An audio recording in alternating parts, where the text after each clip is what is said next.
പ്രപഞ്ചത്തിലുള്ള സർവ്വ സൃഷ്ടികളും യഥാർത്ഥത്തിൽ സൃഷ്ടാവിനെ സംബന്ധിച്ച്, അവന്റെ സൃഷ്ടി വൈഭവത്തെ സംബന്ധിച്ചും കഴിവിനെ സംബന്ധിച്ചാണ് നമ്മോട് സംസാരിച്ചുകൊണ്ടിരിക്കുന്നത്. അതുകൊണ്ടാണ് പരിശുദ്ധ ഖുർആൻ നിരന്തരം സൃഷ്ടികളിലേക്ക് മനുഷ്യന്റെ ശ്രദ്ധ ക്ഷണിക്കുന്നത്. സൂറത്തുൽ ഹാശിയയുടെ അവസാന ഭാഗത്ത് അല്ലാഹു സുബ്ഹാനഹു വ തആല അഫലാ യൻദുറൂന ഇലൽ ഇബ്ലി കൈഫ ഖുലിഖത് വ ഇലൽ സമാഇ കൈഫ റുഫിഅത് വ ഇലൽ ജിബാലി കൈഫ നുസിബത് വ ഇലൽ അർളി കൈഫ സുതിഹത്. അല്ലാഹു സുബ്ഹാനഹു വ തആല പറഞ്ഞു, നിങ്ങൾ ആകാശ ലോകത്തേക്ക് നിങ്ങൾ നോക്കുന്നില്ലേ, അതേപോലെ തന്നെ നിങ്ങൾ ഭൂമിയിലേക്ക് നോക്കുന്നില്ലേ, ഭൂമിയിലുള്ള സംവിധാനങ്ങളിലേക്ക് നിങ്ങൾ നോക്കുന്നില്ലേ, ഭൂമിയിലുള്ള ജീവജാലങ്ങളിലേക്ക് നിങ്ങൾ നോക്കുന്നില്ലേ. അതേ വീണ്ടും പരിശുദ്ധ ഖുർആൻ ഇന്ന ഫീ ഖൽഖി സമാവാതി വൽ അർദ് വഖ്തിലാഫിൽ ലൈലി വന്നഹാർ ലആയാത്തുൽ ഉലിൽ അൽബാബ്, തീർച്ചയായിട്ടും ആകാശഭൂമികളുടെ സൃഷ്ടിപ്പിലും അതേപോലെ തന്നെ ഭൂമിയിലുള്ള പ്രതിഭാസങ്ങളിലെല്ലാം ചിന്തിക്കുന്ന ആളുകൾക്ക് ദൃഷ്ടാന്തം. അല്ലാഹു സുബ്ഹാനഹു വ തആല പരിശുദ്ധ ഖുർആൻ നിരന്തരം നമ്മുടെ പ്രകൃതിയിലേക്ക് നമ്മളെ തള്ളിക്കൊണ്ടിരിക്കുകയാണ്.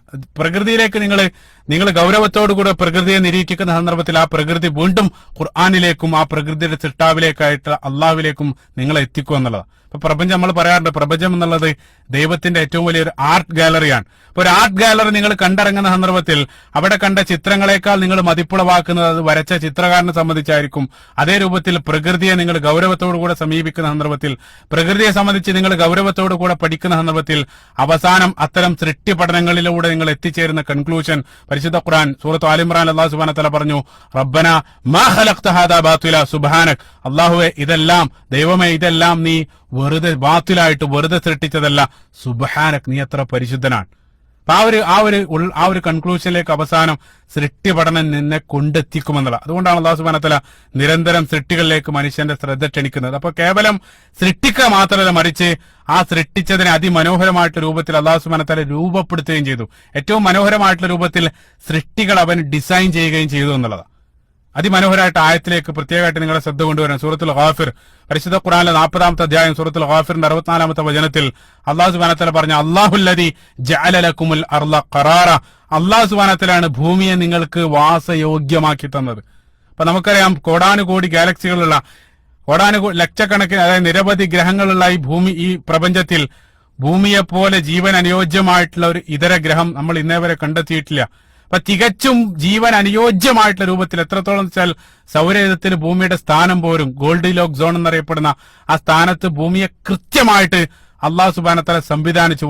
വാസയോഗ്യമായിട്ടുള്ള രൂപത്തിലുള്ള ഭൂമിയിലുള്ള സംവിധാനങ്ങളെല്ലാം അത് കേവല യാദൃച്ഛികതയുടെ ഫലമല്ല, മറിച്ച് അല്ലാഹുല്ലദീ ജഅല ലക്കുമുൽ അർള ഖറാറ, അല്ലാഹു സുബ്ഹാനഹു വ തആലയാണ് നിങ്ങൾക്ക് ഭൂമിയെ അതേ രൂപത്തിൽ വാസയോഗ്യമാക്കി തന്നത്. ശേഷം വസ്സമാഅ ബിനാഅ, അല്ലാഹു സുബ്ഹാനഹു വ തആല ആകാശത്ത് മേൽപ്പുരയാക്കി എന്നുള്ള. അപ്പൊ ഭൂമിയിൽ ജീവൻ നിലനിൽക്കാൻ ഏറ്റവും അനുയോജ്യമായിട്ട് രൂപത്തിൽ ആകാശത്ത് അല്ലാഹു സുബ്ഹാനഹു വ തആല നമുക്ക് അന്തരീക്ഷം നൽകി എന്നുള്ളതാണ്. നമുക്കറിയാം, ബഹിരാകാശ ലോകത്തുള്ള 10,000-കണക്കിന് ഉൽക്കകളാണ് ഭൂമിക്ക് നേരെ വന്നുകൊണ്ടിരിക്കുക. ഏതെങ്കിലും ഒരു വലിയൊരു ഉൽക്ക ഭൂമിയെ വന്നിടിച്ചാൽ ഭൂമി എന്നോ ചരിത്രത്തിന്റെ ഭാഗമായിട്ട് മാറും. പക്ഷേ അതിമനോഹരമായിട്ടുള്ള രൂപത്തിൽ അല്ലാഹു സുബ്ഹാനഹു വ തആല അന്തരീക്ഷമാകുന്ന ആ ഒരു മേൽപ്പുരയിലൂടെ ഭൂമിയിലുള്ള ജീവനെ സംരക്ഷിച്ചിരിക്കുകയാണ്. മറ്റൊരു സ്ഥലത്ത് അല്ലാഹു സുബ്ഹാനഹു വ തആല അന്തരീക്ഷത്തെ ഫിറാശൻ, വിരിപ്പെന്നും അല്ലാഹു സുബ്ഹാനഹു വ തആല ഉപയോഗിക്കുന്നുണ്ട്. അത് എത്ര മനോഹരമാണ്. കാരണം നമുക്കറിയാം, നമ്മൾ നല്ല തണുപ്പുള്ള ഒരു ദിവസം നമ്മൾ ആ തണുപ്പിൽ നിന്ന് രക്ഷ തേടുന്നത് ബ്ലാങ്കറ്റ് ഉപയോഗിച്ചിട്ട്. അതേ രൂപത്തിൽ മനുഷ്യന് കൃത്യമായിട്ട് ഭൂമിയിൽ ജീവൻ അനുയോജ്യമായിട്ട രൂപത്തിൽ അല്ലാഹു സുബ്ഹാനഹു വ തആല ആകാശലോകത്ത് അന്തരീക്ഷമാകുന്ന ഒരു മേൽപ്പുര നമുക്ക് വേണ്ടി സംവിധാനിച്ചു വന്നു. മറ്റൊരു സ്ഥലത്ത് പരിശുദ്ധ ഖുർആൻ വജഅൽന സമാഅ സഖഫൻ മഹ്ഫൂദ, അല്ലാഹു സുബ്ഹാനഹു വ തആല ആകാശലോകത്ത് സംരക്ഷിതമായിട്ടൊരു മേൽപ്പുര നിങ്ങൾക്ക് ഉണ്ടാക്കി തന്നു എന്നുള്ള. സുബ്ഹാനല്ലാഹ്. അതിനുശേഷം ആയത്തിൽ അല്ലാഹു സുബ്ഹാനഹു വ തആല പറഞ്ഞു വസവ്വറക്കും ഫഅഹ്സന സുവറക്കും, അതിനുശേഷം അല്ലാഹു സുബ്ഹാനഹു വ തആല നിങ്ങളെ രൂപപ്പെടുത്തി, അല്ലെങ്കിൽ ഭൂമിയിലുള്ള സർവ്വ സൃഷ്ടികളെയും അല്ലാഹു സുബ്ഹാനഹു വ തആല രൂപപ്പെടുത്തി. ഫഅഹ്സന സുവറക്കും, കേവലം സൃഷ്ടിക്കുക മാത്രമല്ല, മറിച്ച് ഏറ്റവും അഹ്സൻ, ഏറ്റവും മികച്ച രൂപത്തിൽ അവയെ അല്ലാഹു സുബ്ഹാനഹു വ തആല ഡിസൈൻ ചെയ്യുകയും ചെയ്തു. ഫഅഹ്സന സുവറക്കും, സുവർ നമുക്കറിയാം, തസ്വീർ എന്നുള്ള പദം ഭാഷയിൽ ചിത്രത്തെ കുറിക്കാനാണ് ഉപയോഗിക്കാറുള്ളത്. അപ്പൊ അല്ലാഹു സുബ്ഹാനഹു വ തആല ഏറ്റവും മനോഹരമായിട്ടുള്ള രൂപത്തിൽ സൃഷ്ടികളെ ഡിസൈൻ ചെയ്യപ്പെട്ടു. നമുക്കറിയാം, ദൈവാസ്ത്രത്തിനുള്ള ഒന്നാമത്തെ തെളിവായിട്ട് നമ്മൾ പറയാറുള്ളത് തന്നെ ഇന്റലിജന്റ് ഡിസൈൻ ആണ്. അതായത് ഏറ്റവും ബുദ്ധിപരമായിട്ടുള്ള ഒരു ആസൂത്രണം, ബുദ്ധിപരമായിട്ടുള്ള ഡിസൈനിങ് ഓരോ സൃഷ്ടികൾക്ക് പിന്നിൽ നിങ്ങൾക്ക് കാണാൻ സാധിക്കും. അത് കേവല യാദർച്ഛികതയല്ല, മറിച്ച് അല്ലാഹു സുബ്ഹാനഹു വ തആല രൂപത്തിൽ അള്ളാഹുവാണ് അവയെ സംവിധാനിച്ചിട്ടുള്ളത്. നമുക്കറിയാം, അള്ളാഹുവിന്റെ ഒരു നാമം തന്നെ അൽ മുസവ്വിർ എന്നുള്ളതാണ്, രൂപകൽപ്പന നൽകുന്നവൻ.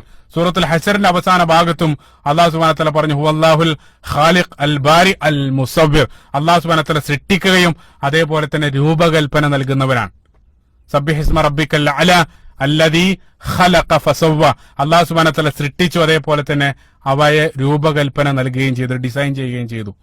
അപ്പൊ ഈ സൃഷ്ടികളിലുള്ള വൈവിധ്യങ്ങളെല്ലാം യഥാർത്ഥത്തിൽ സൃഷ്ടാവിനെ സംബന്ധിച്ചാണ് നമ്മോട് സംസാരിച്ചു കൊണ്ടിരിക്കുന്നത്.